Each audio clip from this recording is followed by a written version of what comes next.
वृंदावन नहीं जा पाते, उनके लिए कथा ही वृंदावन बन करके जाती। तो इसलिए आप लोग खूब सुख ले लीजिएगा, एक एक शब्द को बहुत ध्यान से सुनिएगा। तीसरी बात, प्रयास कीजिएगा कि कोई नियम धारण करके कथा, जिन्होंने 7 दिन कथा सुनने का नियम लिया है कि पूरे 7 दिन सुनेंगे, एक नियम जरूर रखिएगा। और नियम क्या हो, जैसे जितनी देर कथा चले उतनी देर मौन का नियम ले लो, मौन रहेंगे। केवल कीर्तन में गाना है, भजन में गाना है, पदों में गाना है, बस, बाकी मौन रहिए। सूर्यास्त के बाद भोजन नहीं करने का नियम ले लो। और सबसे बढ़िया बताएं, 7 दिन के लिए इंटरनेट मत चलाओ, केवल कॉलिंग, फोन उठाओ, फोन मिलाओ, बस इतना ही कर लो। सबसे बढ़िया नियम है। एक नियम धारण करके कथा सुनिए। कई नियम भागवत में भी बताए गए कि कैसे कथा सुननी चाहिए। एक भुक्तुम तो भोजनम, एक समय भोजन करके कथा सुननी चाहिए, बाकी फलाहार करो, पूरी फलाहार करके सुननी चाहिए। 2 समय भोजन करो, 1 समय फलाहार करो, कथा सुनो। ऐसे ऐसे सब नियम है, आपको जो रुचिकर लगे। लेकिन नियम किसको कहते हैं? जो बहुत आसानी से हो जाए वो नियम नहीं होता। जिसको करने में आपको भी थोड़ा सोचना पड़ता है, और जब सुनने वालों को पता चलता है कि आप ये नियम कर रहे हैं, तो वो भी एक बार को घबरा जाते हैं, तुम सच में ये नियम कर रहे हो, वो नियम होता है। तो ऐसा कोई एक नियम धारण करके कथा सुनिए। चौथा, जिज्ञासु बनकर के कथा सुनिए। आपके चित्त में कोई प्रश्न हो जाता है, और अगर 1 दिन 2 दिन में आपका उत्तर ना मिले, 3 दिन तक और प्रतीक्षा करो, 3 दिन में उत्तर ना मिले तो फिर लिख करके भेजो, हमारे आने से पहले मंच पर दे दो, ये हमारी जिज्ञासा है, इसका उत्तर बताइए। आपकी जिज्ञासा का उत्तर होगा।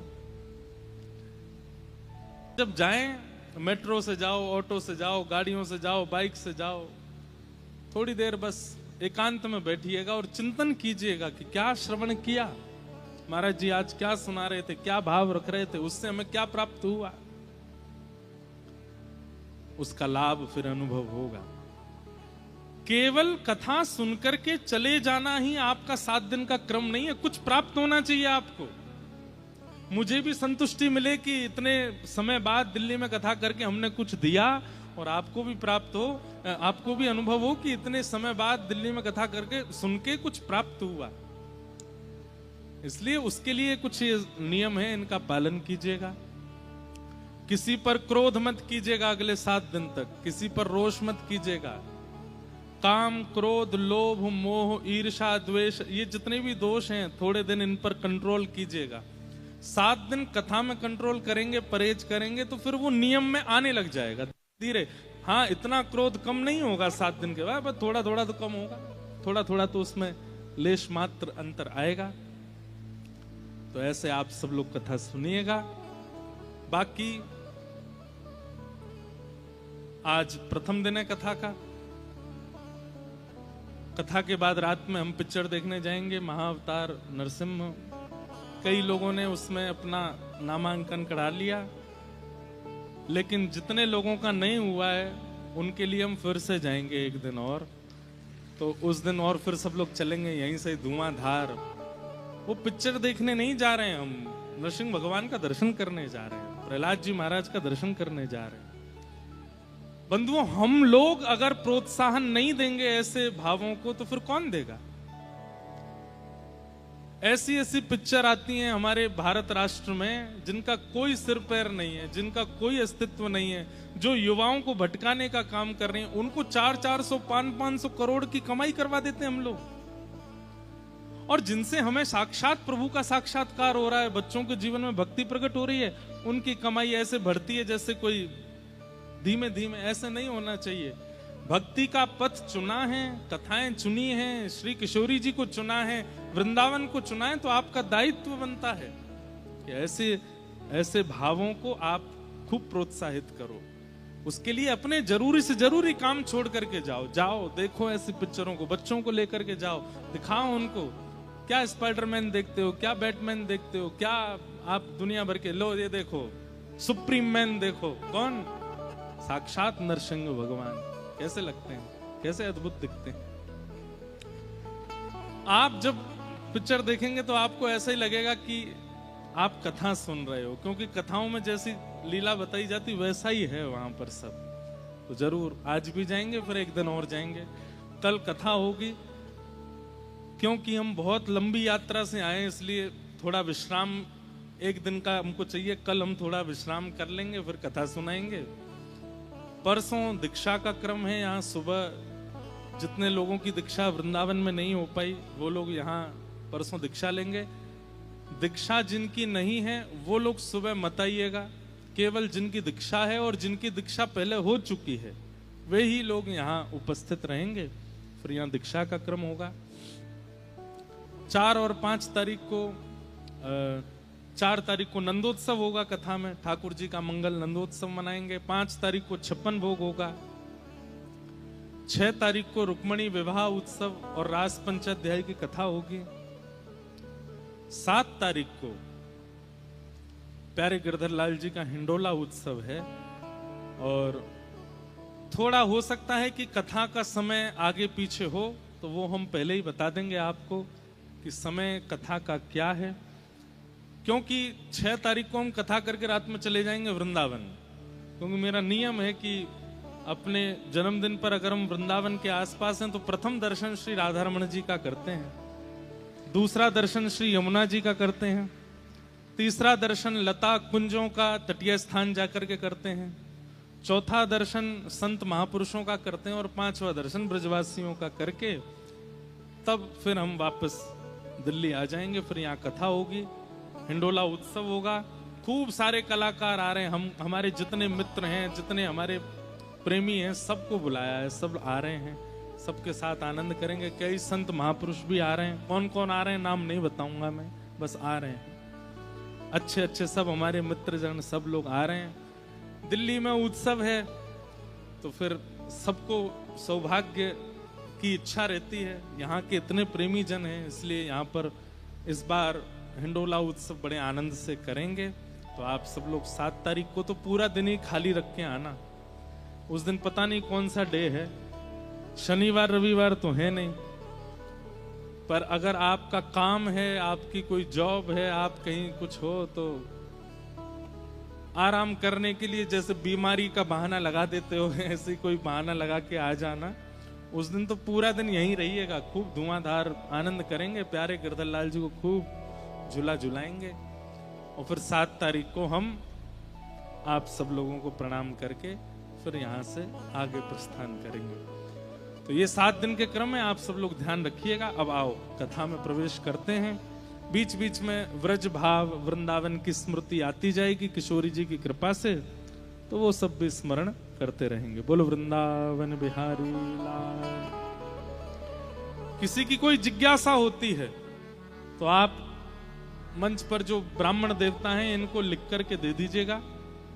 पहले ये पढ़ेंगे और ये पढ़ करके फिर हमको बताएंगे। जो बताने योग्य होगा उसका उत्तर हम मंच से देंगे।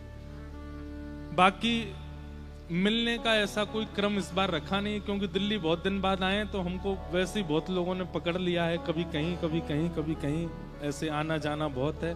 लेकिन 7 तारीख को हम सबसे मिलेंगे, सबके पास आएंगे, सबसे आप लोगों के हाथ जोड़ जोड़ करके सबका आशीष स्वीकार कर लेंगे। तो अभी कथा में प्रवेश करते हैं। आज प्रथम दिन है तो महात्म की चर्चा, भागवत जी का महात्म हम लोग सुन लेते हैं और उसके बाद यथावत जितनी देर कथा का क्रम रहेगा करके फिर विश्राम देंगे। सच्चिदानंद रूपाय विश्वोत्पत्त्यादि हेतवे तापत्रय विनाशाय श्री कृष्णाय वयम् नमः। यं प्रव्रजन्तमनुपेतयपेतकृत्यम् द्वैपायनो विरह कातरया जुहाव पुत्रेति तन्मयतया तर्वोऽभिनेदुः तं सर्वभूतहृदयं मुनिमानतोऽस्मि।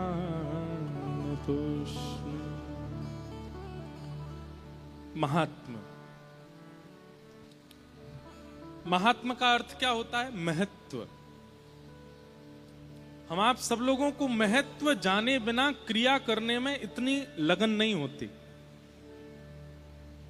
कोई व्यक्ति अपना कैरियर भी डिसाइड करता है तो उससे पहले समझ लेता है कि अगर मैं ये बनूंगा तो इससे मुझे लाभ क्या होगा, कितना कमाऊंगा और क्या क्या बेनिफिट्स मिलेंगे, फिर उस हिसाब से वो अपना कैरियर डिसाइड करता है।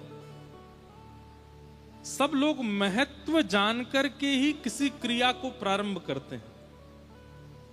पर एक बात थोड़ी संकेत रूप से कह दें, महत्व जानकर के क्रिया में प्रविष्ट होना एक प्रकार का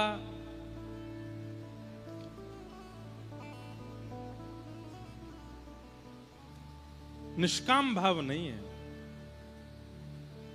कई लोग कामना युक्त होकर के महत्व पूछते हैं कि ये करेंगे तो इससे हमको क्या मिलेगा, गणेश जी की पूजा फ्राइडे को करने से क्या होता है, मंगलवार का व्रत रखने से क्या होता है, हनुमान जी की कृपा होती है, सोमवार का व्रत करने से ऐसा होता है। आप सबके महत्व जानकर के उस क्रिया में प्रविष्ट होते हैं। हमारी एक बात मानिएगा, यदि प्रेम लक्षणा भक्ति के उपासक आप बने हैं तो बिना किसी कामना के, बिना किसी महत्वाकांक्षा के प्रवेश करो, बिना किसी महात्म को जाने प्रविष्ट होइए किसी क्रिया में। जैसे एकादशी का व्रत करना प्रारंभ किया आपने, तो उसके बारे में पूछिए मत कि इससे मिलता क्या है, इससे होता क्या है, इससे ठाकुर जी प्रसन्न होते हैं या कुछ नहीं, सब कोने रखो, नहीं हमको बस करना है। कहीं सुना है कि ठाकुर जी की प्राप्ति के लिए ये व्रत है, ठीक है, बस इससे ज्यादा हमको जानना नहीं, और क्या क्या इससे मिलता है वो जानने की हमारी इच्छा नहीं है। कई बार हमारी भक्ति निम्न कोटि की हो जाती है क्योंकि हम महत्व की बहुत इच्छा रखते हैं, उससे मिलने वाले फलों की बड़ी इच्छा रखते हैं। वहां कोई हमारी निष्काम प्रीति नहीं होती।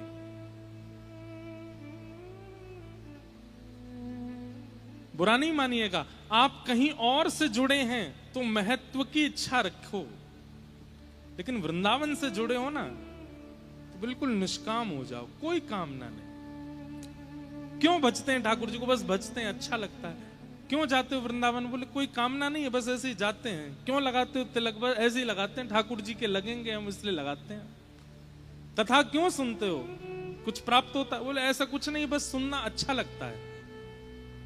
गोपियां कहती है ना गोपी गीत में, तब कथामृतम तप्त जीवनम कभी भीड़ितम कल्मषापहम श्रवण मंगलम श्रीमदाततम भुवि गृह्णन्ति ते भूरिदा जना। तब कथामृतम तप्त जीवनम। ठाकुर जी की कथा हमको बहुत अच्छी लगती है, सुनना अच्छा लगता है, पर कथा सुनने से हमारा जीवन, हम सबको त्याग करके एकांतिक हो गई हैं। तो किसी ने कहा अरे गोपियों तो फिर सुनती क्यों? तो गोपियां क्या उदाहरण देती हैं? बोले श्रवण मंगलम, अच्छी लगती है सुनने में। कई बार कथा बहुत सुनने से ठाकुर जी नहीं मिलते, लेकिन पता नहीं क्यों कथा में बैठे बैठे नेत्र बंद हो जाते हैं, और जब कथा रस भीतर प्रविष्ट होती है, वह रस भाव चित्त में जाता है, तो ऐसा लगता है कि वो शब्द नहीं है, वो स्वर नहीं है, वो श्री कृष्ण ही हैं जो हमारे भीतर जा रहे हैं इन कानों से। बंधुओं, जिस दिन ऐसी अनुभूति होने लग जाए, व्यास ना दिखाई दे, देखो बहुत ध्यान से सुनिएगा, व्यास ना दिखाई दे, पंडाल का अनुभव ना हो, इतनी संख्या में भीड़ बैठी है ऐसा ना लगे, बस नेत्र बंद हो जाएं, ऐसा भाव लगे कि नीचे यमुना जी की रज है, सामने यमुना जी कलकल करती बह रही हैं। ये कूलर पंखा एसी की हवा नहीं है, ये तो वृंदावन के वृक्षों को स्पर्श करती हुई व्यार बह रही है। और ये स्वर क्या है जो मेरे कानों में जा रहा है? ये कोई शब्द नहीं है, कोई स्वर नहीं है, कोई बोल नहीं रहा है। साक्षात श्री राधा वल्लभ लाल मेरे सामने खड़े हैं, अपने मधुर बैनों से कुछ कह रहे हैं। कभी कभी अधरों पर वेणु धारण करके अपने कोमल छिद्रों, अपने कोमल उंगलियों से उसके छिद्रों को आच्छादित करके प्राण पिरो रहे हैं। उनकी मधुर वेणु यही मेरे स्वर के स्वरूप धारण करके मेरे अंतस्थ में प्रविष्ट हो रही है। ऐसी अनुभूति होने लग जाए, ऐसा अनुभव होने लग जाए, ये कथा की सार्थकता है। अभी हम ऑस्ट्रेलिया गए, कनाडा गए, सब जगह मैं एक ही बात कहता था कि कथा सुनने का उद्देश्य क्या है? ये भूल जाना कि मैं कहां हूं और मैं कौन हूं और मैं क्या कर रहा हूं। बस ये लगना कि मैं वृंदावन में हूं, श्री यमुना जी का तट है, श्याम सुंदर सामने खड़े हैं और बस वे ही बोल रहे हैं। कोई वक्ता नहीं है, कोई इंद्रेश जी महाराज नहीं है, कोई व्यास जी नहीं है, ठाकुर जी के ही शब्द प्रकट हो रहे हैं और वे ही मेरे कानों में प्रविष्ट करके मेरे चित्त को आनंदित कर रहे हैं। इस भावना से जब आप कथा श्रवण करेंगे, पहले दिन तो आपको करना पड़ेगा, दूसरे दिन से अपने आप होने लगे, तीसरे दिन से तो आप यहां बैठेंगे और अपने आप सब अदृश्य हो जाएगा, लगेगा कि यही वृंदावन कुंज है। बंधुओं, एक बात ध्यान से सुनिएगा, हम इतने पवित्र नहीं या हमारी इतनी योग्यता नहीं कि ठाकुर जी हमेशा हमको दिखें, पर हां अनुभव हो सकता है, अनुभूति हो सकती है, ऐसे अनुभव किया जा सकता है उनका।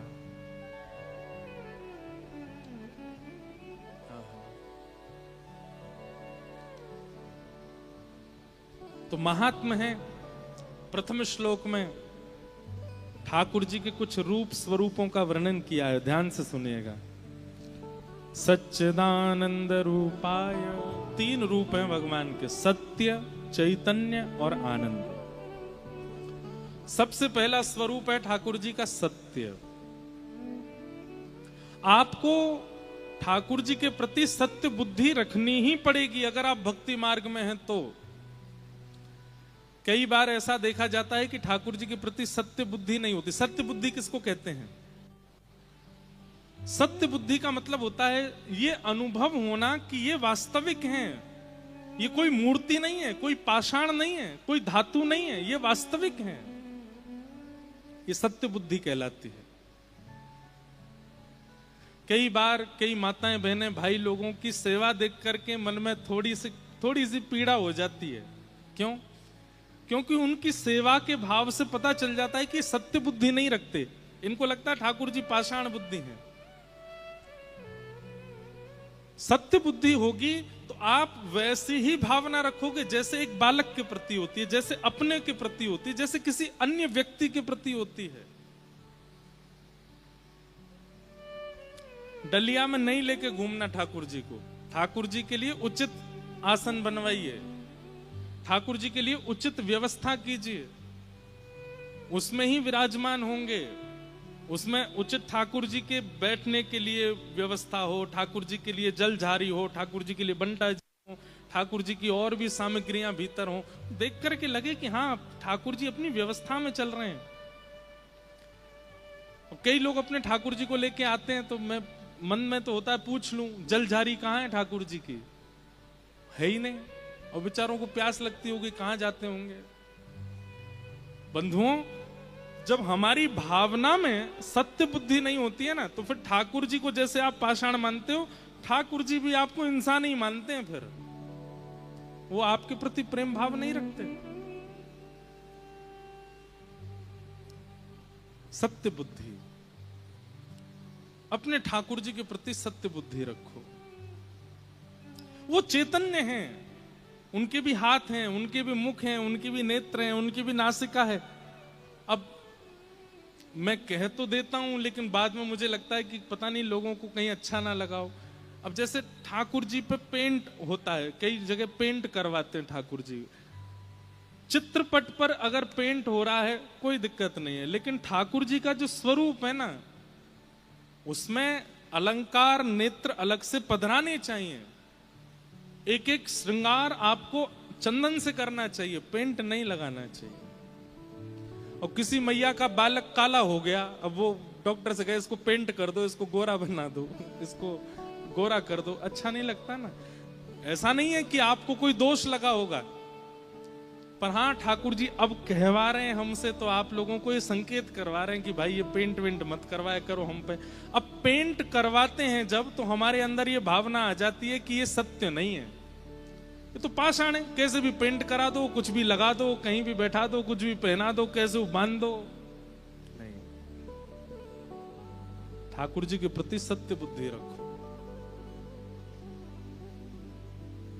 अभी कनाडा में थे हम, तो हमारे गिरधर लाल जी गोद में बैठे थे, गले में पहनने वाला जो एक हमारी ठाकुर जी की एक पॉकेट है, उसमें बैठ के ठाकुर जी चलते हैं, क्योंकि ये फ्लाइट वाले गोद में रखने नहीं देते, तो उसमें रख दिए। तो अब उसको वो दिख गए ठाकुर जी, तो वो एयर होस्टेस मुझसे आके बोली कि टेक ऑफ और लैंडिंग के समय पर इनको आपको ऊपर रखना पड़ेगा।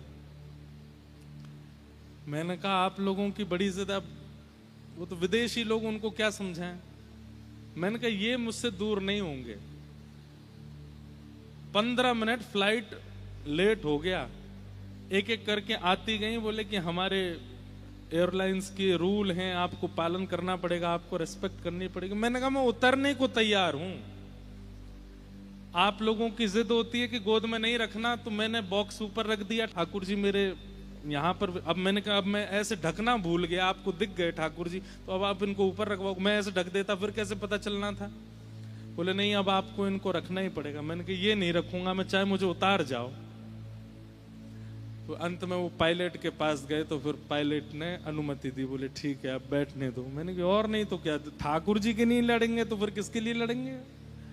हम लोग क्या करते हैं, आपको ये बात बताना चाह रहे हैं कि ठाकुर जी के प्रति सत्य बुद्धि रखो। अरे दुनिया बड़ी नहीं है, व्यवस्थाएं बड़ी नहीं है, सबसे बड़े हमारे ठाकुर जी हैं। उनसे ऊंचा कुछ थोड़ी हो सकता है, उनसे विशिष्ट थोड़ी कुछ हो सकता है। और ये तभी होगा जब आप उनके प्रति सत्य बुद्धि रखोगे।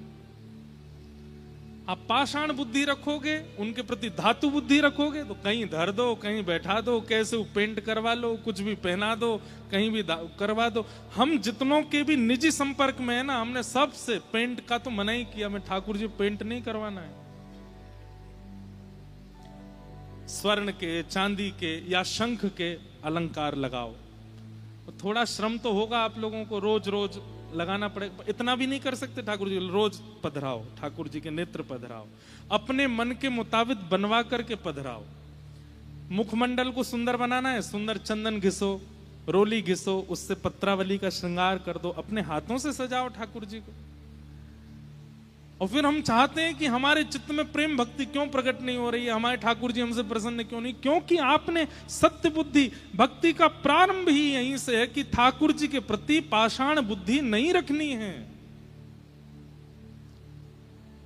कितने साल हो गए हमको सेवा करते हुए, आज तक ठाकुर जी हमको कठोर ही अनुभव होते हैं, चैतन्यता का अनुभव ही नहीं होता। क्यों?